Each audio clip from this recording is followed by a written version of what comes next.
नमस्कार, मैं पूजा। उत्तर प्रदेश की बड़ी खबरों में आपका स्वागत है। आज है 26 अप्रैल, दिन रविवार। खबरों की ओर बढ़ने से पहले एक महत्वपूर्ण बात।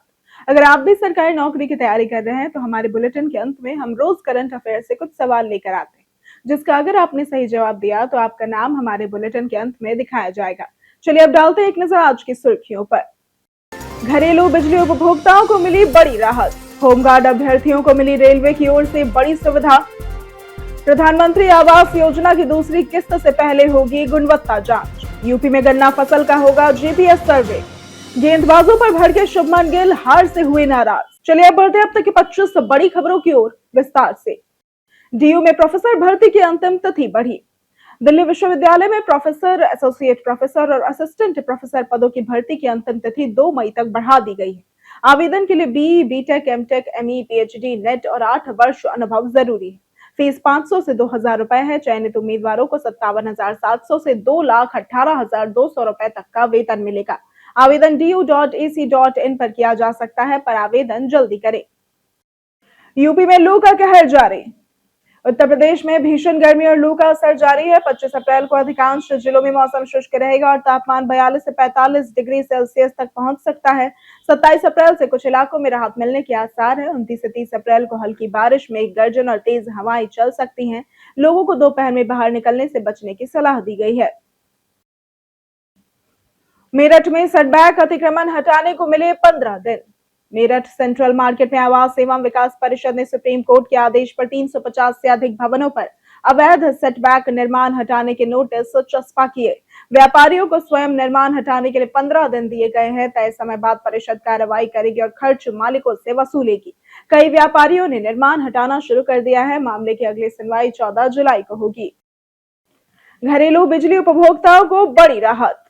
यूपी के ऊर्जा मंत्री अरविंद कुमार शर्मा ने घरेलू बिजली उपभोक्ताओं को राहत देते हुए 1 किलोवाट तक के कनेक्शन पर नेगेटिव बैलेंस होने के बाद भी 30 दिन तक बिजली न काटने के निर्देश दिए हैं।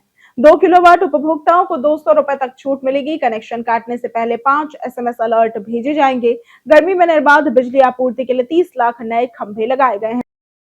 होमगार्ड अभ्यर्थियों को मिली रेलवे की ओर से बड़ी सुविधा। उत्तर प्रदेश होमगार्ड एनरोलमेंट 2025 लिखित परीक्षा में शामिल अभ्यर्थियों की सुविधा के लिए पूर्वोत्तर रेलवे लखनऊ मंडल ने 27 अप्रैल तक अनारक्षित परीक्षा विशेष ट्रेन चलाने का फैसला किया है।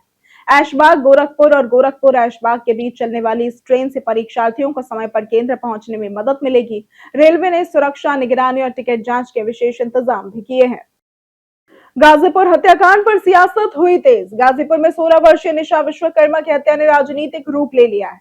अखिलेश यादव 29 अप्रैल को परिवार से मिलने जाएंगे। प्रियंका गांधी वाड्रा ने भाजपा और नरेंद्र मोदी पर महिलाओं की सुरक्षा में विफलता का आरोप लगाया। परिवार ने अपहरण सहित कई गंभीर आरोप भी लगाए हैं। पुलिस ने एक आरोपी को गिरफ्तार किया है, जबकि जांच जारी है।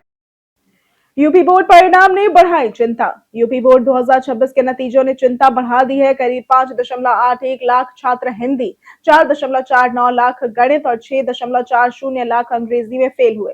विज्ञान विषयों में भी बड़ी संख्या में छात्र असफल रहे। विशेषज्ञों के अनुसार कोरोना के बाद अभ्यास की कमी, कमजोर बुनियाद, वर्तनी और व्याकरण की गलतियां मुख्य वजह है। बोर्ड ने गुणवत्ता सुधार के लिए समीक्षा की बात कही है। पीएम मोदी दिखाएंगे बनारस पुणे अमृत भारत ट्रेन को हरी झंडी। प्रधानमंत्री नरेंद्र मोदी 28 अप्रैल को बरेका वाराणसी से बनारस हडपसर अमृत भारत एक्सप्रेस को हरी झंडी दिखाएंगे और ये बनारस से चलने वाली दूसरी अमृत भारत ट्रेन होगी। ट्रेन का नंबर 2258922590 तय हुआ है, लेकिन किराया और नियमित संचालन तिथि घोषित नहीं हुई। 22 कोच वाली इस ट्रेन में स्लीपर और जनरल बोगियां होंगी। दौरे से पहले एसपीजी सुरक्षा व्यवस्था का निरीक्षण करेगी। प्रधानमंत्री आवास योजना की दूसरी किस्त से पहले होगी गुणवत्ता जांच। पीएम आवास योजना शहरी 2 में अब दूसरी किस्त जारी करने से पहले मकानों की गुणवत्ता जांच अनिवार्य होगी। राज्य मिशन निदेशालय ने जिलों को निर्देश दिए कि थर्ड पार्टी एजेंसी चयन तक तकनीकी टीम सत्यापन करेगी। जांच में निर्माण सामग्री, प्लिंथ और सुपर स्ट्रक्चर देखा जाएगा। जियो टैग फोटो और अभिलेख रखे जाएंगे ताकि लाभार्थियों को किस्त मिलने में अनावश्यक देरी न हो। इलाहाबाद हाईकोर्ट का आदेश, बालिग जोड़ों को परेशान न करे पुलिस।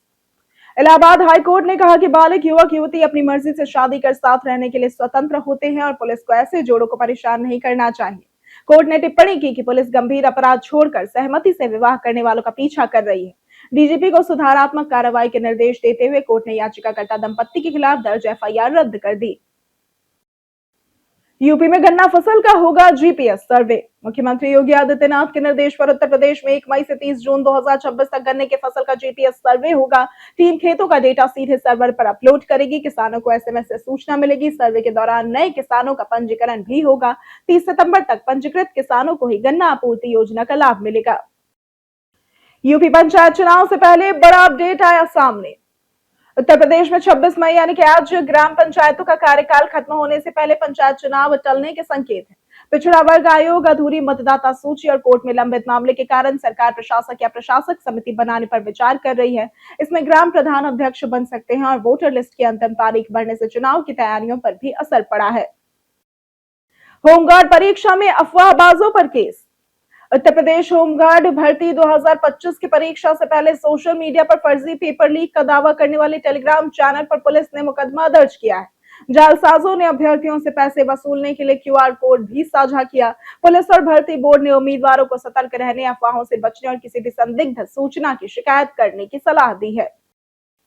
बाराबंकी कॉलेज मामले में हुआ बड़ा खुलासा। इलाहाबाद हाईकोर्ट की लखनऊ बेंच ने बाराबंकी के सिटी इंटर कॉलेज में शिक्षक अभय कुमार की अवैध पुनः ज्वाइनिंग पर गंभीर अनियमितताएं पाई हैं। कोर्ट ने डीजी एसटीएफ जांच, वेतन वसूली, संबंधित अधिकारियों के तबादले और अनुशासनात्मक कार्रवाई के निर्देश दिए। न्यायालय ने शिक्षा विभाग को भविष्य में आदेश ईमेल और व्हाट्सएप से भेजने का भी निर्देश दिया है। यूपी चुनाव से पहले भाजपा की बड़ी चिंता। केंद्रीय मंत्री डॉक्टर रामदास आठवले ने दावा किया है कि उनकी party Republican party of India 2027 के उत्तर प्रदेश विधानसभा चुनाव में 25 सीटों पर उम्मीदवार उतार सकती है। उन्होंने कहा कि पार्टी 62 जिलों में संगठन खड़ा कर चुकी है। 26 नवंबर को लखनऊ में बड़ी रैली की जाएगी। आठवले ने मुख्यमंत्री योगी आदित्यनाथ से सीट साझेदारी पर चर्चा की बात भी कही। सीएम योगी ने बहुगुणा को दी श्रद्धांजलि। मुख्यमंत्री योगी आदित्यनाथ ने पूर्व मुख्यमंत्री हेमावती नंदन बहुगुणा की जयंती पर श्रद्धांजलि देकर उन्हें भारतीय राजनीति का महत्वपूर्ण स्तंभ बताया। उन्होंने कहा कि बहुगुणा जी स्वतंत्रता आंदोलन में सक्रिय रहे, जेल गए, छात्र नेता के रूप में पहचान बनाई और 1952 में विधायक बने। उत्तर प्रदेश तथा केंद्र सरकार में उनकी सेवाएं विकास, दूरदृष्टि और जनसेवा के लिए हमेशा प्रेरणादायी रहेगी। लखनऊ में आज होगी महिला आरक्षियों की दीक्षांत परेड।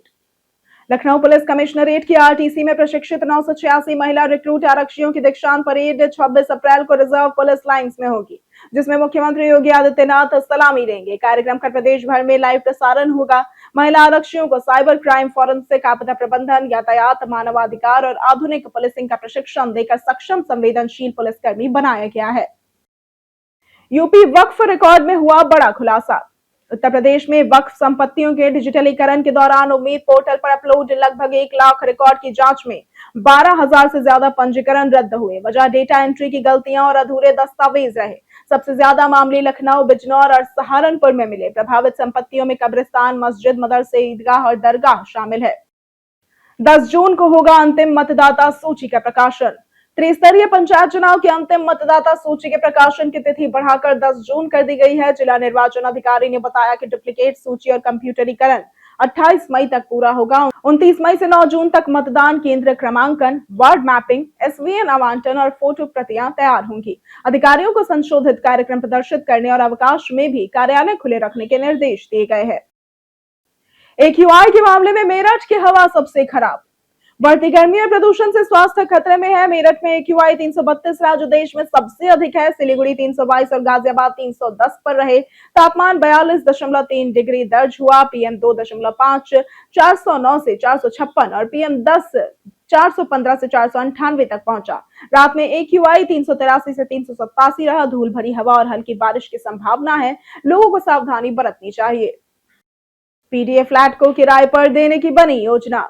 प्रयागराज विकास प्राधिकरण यानी कि पीडीए अपने खाली फ्लैटों को 2 से 3 वर्षों के लिए किराए पर देने की योजना बना रहा है। प्रक्रिया अगले 6 महीनों में शुरू हो सकती है। बड़े फ्लैटों का किराया 12 से 18,000 रुपए मासिक होगा। नई आदर्श कास्टिंग गाइडलाइन 2025 के तहत कदम राजस्व बढ़ाने और फ्लैटों की बेहतर देखरेख के लिए उठाया जा रहा है। गोरखपुर मेडिकल कॉलेजों में रिसर्च प्रशिक्षण हुआ शुरू। गोरखपुर के एम्स, बीआरटी मेडिकल कॉलेज और एमजीयूजी में एमबीबीएस प्रथम द्वितीय वर्ष के छात्रों को शोध के लिए प्रशिक्षित किया जा रहा है। स्वास्थ्य मंत्रालय की पहल के तहत 80% से भी अधिक अंक पाने वालों का चयन होगा। चयनित छात्रों को शोध प्रस्ताव पर 60,000 रुपए मिलेंगे। उद्देश्य वैज्ञानिक शोध संस्कृति को बढ़ावा देना है। गेंदबाजों पर भड़के शुभमन गिल हार से हुए नाराज। गुजरात टाइटंस को आरसीबी से हार के बाद कप्तान शुभमन गिल गेंदबाजों और फील्डिंग से नाराज दिखे। उन्होंने कहा कि जीत के लिए विकेट लेना जरूरी है और लगातार सही लेंथ पर गेंदबाजी नहीं हुई है। आरसीबी ने 205 रन का लक्ष्य 18.5 ओवर में हासिल किया, जिसमें विराट कोहली और पिडिकल की शानदार साझेदारी निर्णायक रही। वृद्धावस्था पेंशन नियम बदलाव से बड़ी परेशानी। वृद्धावस्था पेंशन योजना में बदलाव से बुजुर्गों को परेशानी हो रही है। अब आधार कार्ड आयु प्रमाण नहीं माना जा रहा है। इसके बजाय शैक्षणिक प्रमाण पत्र या परिवार रजिस्टर की नकल मांगी जा रही है। कई बुजुर्ग अशिक्षित हैं या रजिस्टर में नाम नहीं है। करीब 12,000 लोगों की पेंशन रुकी हुई है और वे दफ्तरों के चक्कर लगा रहे हैं। कई कारणों से दर्ज है भारत के इतिहास में आज की तारीख। 1996 में आज के दिन विजय कुमार यादव का जन्म हुआ था। ये भारत के जूडो खिलाड़ी। 1987 में आज के दिन नितिन बोस का जन्म हुआ था। ये प्रसिद्ध फिल्म निर्देशक, छायाकार और लेखक है। 2005 में स्वामी रंगनाथानंद का निधन हुआ था। ये रामकृष्ण संघ के एक हिंदू सन्यासी थे। उनका पूर्व नाम शंकरन कुट्टी था। और आज के दिन विश्व बौद्धिक संपदा दिवस भी मनाया जाता है। हम प्रतिदिन आपसे 5 ऐसे जरूरी सवाल और उसके जवाब बताएंगे जो कि यूपीपीएससी जैसे अन्य प्रतियोगी परीक्षाओं में काम आएंगे। सवाल इतिहास, यूपी स्पेशल, विज्ञान, करंट अफेयर्स और भूगोल से रहेंगे। पूछे गए 5 सवालों में आपने कितना सही उत्तर दिया ये हमें कमेंट करके जरूर बताएं। हमारा पहला सवाल है, भारत और किस देश के बीच एआई स्मार्ट शहरों की योजना के लिए डेटा समझौता किया गया है? A Singapore, B Switzerland, C Japan या फिर डी संयुक्त अरब अमीरात। इसका सही जवाब है सी जापान। हमारा दूसरा सवाल है, इनमें से किस स्थान पर भारत की पहली अल्कलाइन बैटरी यूनिट शुरू की गई है? ए जम्मू, बी पटना, सी भोपाल या फिर डी नई दिल्ली। इसका सही जवाब है ए जम्मू। हमारा तीसरा सवाल है, इनमें से किसके द्वारा भारत का पहला एकीकृत कृषि खुफिया पारिस्थितिकी तंत्र लॉन्च किया गया?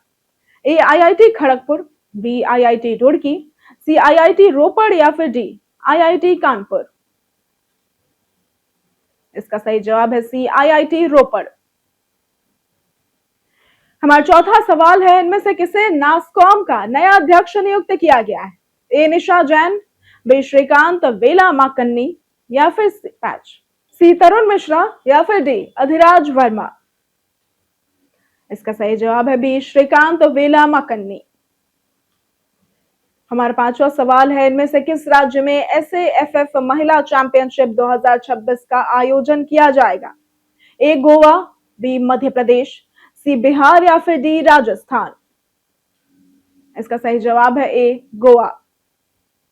बीते दिन बहुत से लोगों ने हमारे वीडियो को लाइक और कमेंट किया था। जिन्होंने हमारे वीडियो पर लाइक और कमेंट किया था उनके नाम है अंकित कुमार, ऋषि कुमार, राम गुप्ता, निधि सिंह, रजनी चौहान, सुनील कुमार, आरती वर्मा, मुन्ना राय, संजय कुमार, गौरव कुमार, रवेश गुप्ता, स्वतंत्र कुमार यादव, धनंजय गुप्ता, रामचंद्र मौर्य, सुरेश चंद्र प्रजापति और कमलेश कुमार।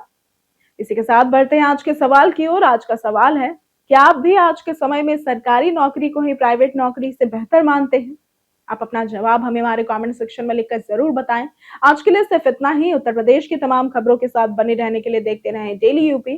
और साथ ही अगर आप यूट्यूब चैनल पर देख रहे हैं तो चैनल को सब्सक्राइब करें और अगर आप फेसबुक पेज पर देख रहे हैं तो लाइक और फॉलो जरूर करें।